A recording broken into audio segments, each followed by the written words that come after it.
शुक्लां ब्रह्म विचारसार परमाद्यां जगद्व्यापिनीं वीणा पुस्तकधारिणीं अभयदां जाड्यान्धकारापकां हस्ते स्फाटिकमालिकां विदधतीं पद्मासने संस्थितां वन्दे तां परमेश्वरीं भगवतीं बुद्धिप्रदां शारदां। श्री महागणाधिपतये नमः। श्री महासरस्वत्यै नमः। శ్రీ గురుభ్యో నమః. నవంబర్ మాసంలో మేషరాశిలో జన్మించినటువంటి వారికి గోచార ఫలితాలు ఎలా ఉన్నాయో తెలుసుకుందాం. ముందుగా ఈ నవంబర్ మాసంలో ముఖ్యమైనటువంటి గ్రహాల యొక్క సంచారం ఎలా ఉంది అని చూసినట్టయితే, సూర్యుడు 16వ తారీఖు వరకు తులారాశిలో సంచరిస్తున్నాడు. 16 తర్వాత వృశ్చిక రాశిలోకి ప్రవేశిస్తున్నాడు. కుజుడు ఈ నెల మొత్తం కూడాను వృశ్చిక రాశిలో సంచరిస్తున్నాడు. బుధుడు 23 వరకు వృశ్చిక రాశిలో సంచరిస్తూ 23న వక్రగతిని పొంది మళ్ళీ తులారాశిలోకి ప్రవేశిస్తున్నాడు. గురువు కర్కాటక రాశిలో అతిచార రీత్యా కర్కాటక రాశిలోకి ప్రవేశించాడు. కర్కాటక రాశిలో సంచరిస్తున్నాడు. ఇది ఉచ్చస్థానం అవుతుంది బృహస్పతికి. శుక్రుడు 3వ తారీఖు వరకు కన్యా రాశిలో సంచరిస్తున్నాడు. 3 నుండి తులారాశిలో ప్రవేశిస్తున్నాడు. మళ్ళీ 27వ తారీఖు రోజున వృశ్చిక రాశిలోకి ప్రవేశిస్తున్నాడు. అంటే మొదటి 3 రోజులు కన్యా రాశిలో, చివరి 3 రోజులు వృశ్చిక రాశిలో ఉంటున్నాడు.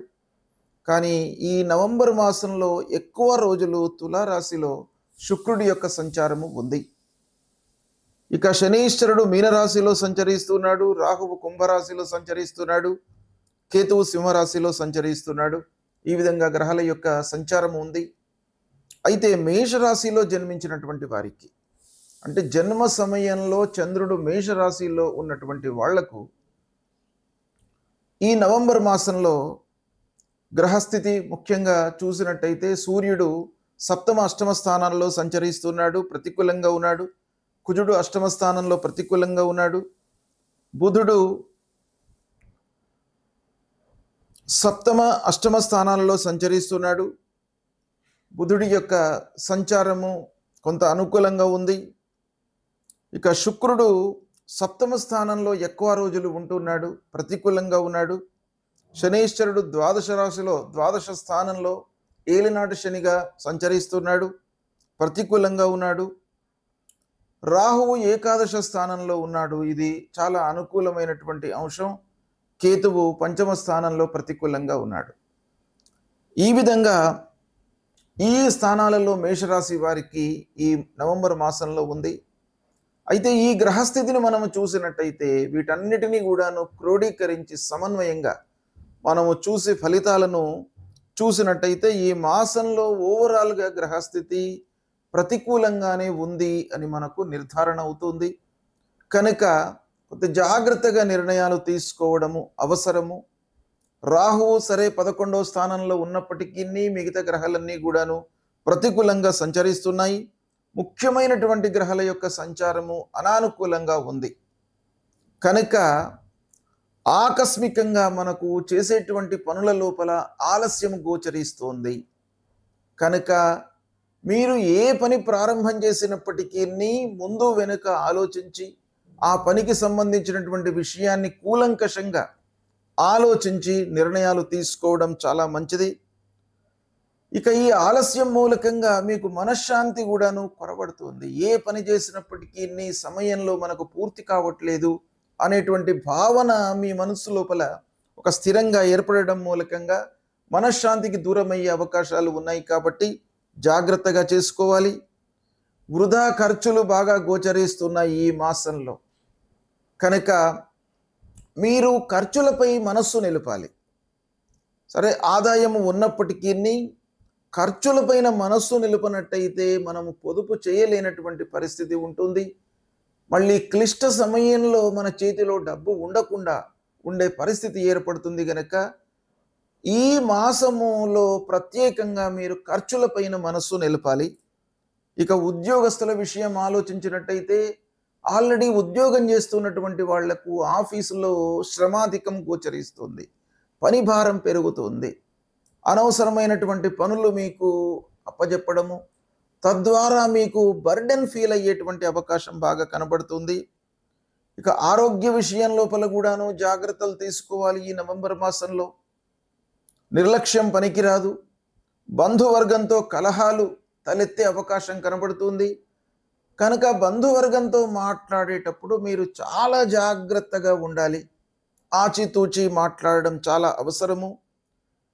ఇక వాహనముల విషయం ఆలోచించినట్టయితే కొంత జాగ్రత్తలు అవసరము. అనవసరమైనటువంటి రిపేర్లు ముందుకు వచ్చే అవకాశాలు ఉన్నాయి.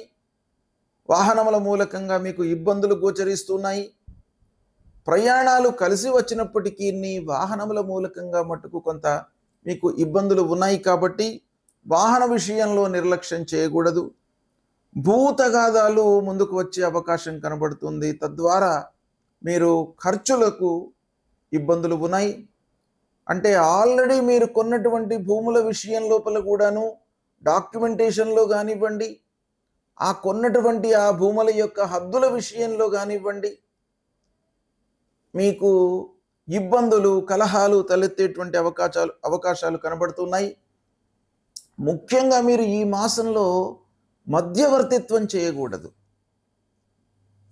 ఎవరికైనా కూడాను సలహాలు ఇచ్చేటప్పుడు కానివ్వండి, తర్వాత మంచి మాటలు చెప్పేటప్పుడు కానివ్వండి, మీరు చూచాయిగా చెప్పి పక్కకు తప్పుకోవడం మంచిది. కానీ మధ్యవర్తిత్వం మూలకంగా మీకు ఇబ్బందులు తలెత్తే అవకాశం కనబడుతున్నాయి. సమాజంలో కొన్ని విషయాలలో మీకు నెగిటివ్ ఎఫెక్ట్స్ కనబడుతున్నాయి. అంటే సమాజంలో మీ పైన ఈర్ష్య అసూయ భావాలు పెరిగేటువంటి అవకాశం కనబడుతుంది. ఇక ఊహించని ఖర్చులు ముందుకు వస్తాయి. ఇంటి మరమ్మతులు కానివ్వండి, రాజకీయ వ్యవహారాలలో కానివ్వండి, వృధా ఖర్చులు ముందుకు వస్తాయి. ఇబ్బందులు గోచరిస్తున్నాయి. ఇంటిలో వాతావరణము కొంత అనుకూలంగానే ఉంటుంది. మాసం ప్రారంభంలో మాసం చివరిలో మీకు ఇంటి కుటుంబ సభ్యుల యొక్క సహాయ సహకారాలు బాగా అందుతాయి. వాళ్ళ యొక్క మాటలు కానివ్వండి, వాళ్ళ ప్రోత్సాహం మూలకంగా మీ లోపల ఒక శాంతి ఏర్పడేటువంటి అవకాశం బాగా కనబడుతుంది. ఇక విద్యార్థుల విషయం చూసినట్టయితే మేషరాశిలో జన్మించినటువంటి వాళ్ళు విద్యార్థులు, కాంపిటేటివ్ ఎగ్జామ్స్కు ప్రిపేర్ అవుతున్నటువంటి వాళ్ళు, ఉద్యోగానికై ప్రిపేర్ అవుతున్నటువంటి వాళ్ళు, హయ్యర్ ఎడ్యుకేషన్ కొరకై ప్రయత్నాలు చేస్తున్నటువంటి వాళ్ళు, ఇలాంటి స్థాయిలో ఉన్నటువంటి విద్యార్థుల గురించి మనం ఆలోచించినట్టయితే ఈ మాసము కొంత కలిసి వస్తుంది. బృహస్పతి ఉచ్చ స్థానంలో సంచరిస్తున్నాడు కనుక మేషరాశి జాతకులకు భాగ్యాధిపతి చతుర్థంలో ఉన్నాడు కనుక ప్రత్యేకంగా గోచార రీత్యా ప్రతికూల స్థానమే అయినప్పటికీ ఉచ్చ స్థానంలో సంచరిస్తున్నాడు కనుక విద్యార్థులకు సుసమయం. విద్యా ప్రదాత గురువు కాబట్టి ఆయన ఉచ్చ స్థానంలో ఉన్నాడు కనుక విద్యార్థులు కొంత మన వైపు నుండి మీరు ప్రోత్సాహంతో ఏకాగ్రతతో మీరు పనిచేసినట్టయితే విద్యార్థులకు మంచి అవకాశాలు గోచరిస్తున్నాయి. పై చదువులకు, ఉన్నత విద్యకై ప్రయాణాలు, విదేశీ ప్రయాణాలు కానివ్వండి, స్వదేశీయంగా ఏవైనా మంచి సంస్థలలో చేరడానికై చేసేటువంటి ప్రయత్నాలు అనుకూలిస్తాయి. విదేశీ ప్రయాణాలు ముఖ్యంగా ఈ మాసంలో బాగా కలిసి వస్తాయి. ఖర్చుల నియంత్రణ మట్టుకు చాలా అవసరము. చేతిలో ఉన్నటువంటి వ్యాపారము బాగానే నడుస్తుంది. కొత్త వ్యాపారం గురించి మీరు ఆలోచించకండి. ఇది వ్యాపారస్తులకు ముఖ్యంగా ఈ మాసంలో చేతిలో ఉన్నటువంటి వ్యాపారం పైననే మీరు మనస్సు నిలపండి. కొత్త వ్యాపారం గురించి మీరు ఆలోచన మానండి. అది వాయిదా పడేటువంటి అవకాశాలు ఉన్నాయి. కోర్టు కేసులలో మట్టుకు కొంత అనుకూలమైనటువంటి తీర్పులు మీకు వచ్చే అవకాశాలు ఉన్నాయి. ఈ విధంగా నవంబర్ మాసంలో మేషరాశి జాతకులకు గ్రహాలను, వాటి యొక్క సంచారము, కారకత్వాలు అన్నీ కూడాను క్రోడీకరించి చూసినట్టయితే ఇలాంటి ఫలితాలు గోచరిస్తున్నాయి కనుక మీరు జాగ్రత్తగా ఉంటూ అన్ని నిర్ణయాలను తీసుకోవడం ఈ మాసంలో చాలా అవసరము. ఇక మేషరాశి జాతకులకు ఈ గ్రహస్థితిని దృష్టిలో పెట్టుకున్నట్టయితే పరిహార విషయాలు ఏం చేయాలి అనేటువంటి విషయాన్ని మనం చూసినట్టయితే ముఖ్యమైనటువంటి గ్రహాలు ప్రతికూలంగా ఉన్నాయి. సూర్యుడు, అంగారకుడు, గురువు, శనీశ్వరుడు, ఇలా ముఖ్యమైనటువంటి గ్రహాల యొక్క ప్రతికూలత ఉంది కాబట్టి ఈ నవంబర్ మాసము మీకు కార్తీక మాసం లోపల ఇన్వాల్వ్ అయి ఉంది. నవంబరు కార్తీక మాసము కనుక ఈ మేషరాశి జాతకులు శివార్చన చేసినట్టయితే మీకు అనుకూలిస్తుంది. శని ద్వాదశ స్థానంలో ఉన్నాడు. మేషరాశి జాతకులకు ఏల్నాటి శని ప్రభావం ఉంది. ద్వాదశంలో శని సంచరిస్తున్నాడు. ప్రత్యేకంగా ఈ మాసంలో అష్టమ కుజుడు, అష్టమ సూర్యుడు, సప్తమ సూర్యుడు ఇలా గ్రహాలు ప్రతికూలంగా సంచరిస్తున్నాయి కాబట్టి మీరు శివార్చన చేయండి. ఈ కార్తీక మాసము నవంబర్ మాసంలో మేషరాశి జాతకులు తప్పకుండా సోమవారం కానివ్వండి, త్రయోదశి రోజున కానివ్వండి, మాస శివరాత్రి రోజున కానివ్వండి, మీరు శివార్చన ఏకాగ్రతతో భక్తి శ్రద్ధలతో చేసినట్టయితే ఈ గ్రహాల యొక్క అనుకూలత మీకు కలుగుతుంది. సూర్య భగవానుణ్ణి ప్రతిరోజు కూడాను మీరు ప్రార్థన చేయండి, నమస్కారం చేయండి. సూర్యాష్టకము ఉంటుంది, ప్రతినిత్యం కూడాను సూర్యాష్టకం చదవండి, లేదా ఆదిత్య హృదయం పారాయణ చేయండి. సుబ్రహ్మణ్య స్వామి కూడాను అష్టమంలో కుజుడు ఉన్నాడు కాబట్టి సుబ్రహ్మణ్య స్వామి దేవాలయానికి వెళ్ళడము, సుబ్రహ్మణ్య స్వామి యొక్క అనుగ్రహాన్ని పొందడము ఈ మేషరాశి వారికి చాలా ముఖ్యం. రాస్యాధిపతి మేషరాశికి అంగారకుడు అధిపతి. అలాంటి రాష్ట్రాధిపతి ప్రతికూలంగా ఉండడం మూలకంగా కొంత చంచలం, స్థిరత్వం లేకపోవడం అనేటువంటిది గోచరిస్తుంది. కనుక సుబ్రహ్మణ్య స్వామిని దర్శించుకోండి. సుబ్రహ్మణ్య స్వామి మూలకంగా మీకు అనుకూలత కలుగుతుంది. ఇది చేసినట్టయితే మేషరాశి వారికి ఈ గ్రహస్థితి మూలకంగా కలిగేటువంటి దుష్ప్రభావము దూరమవుతుంది.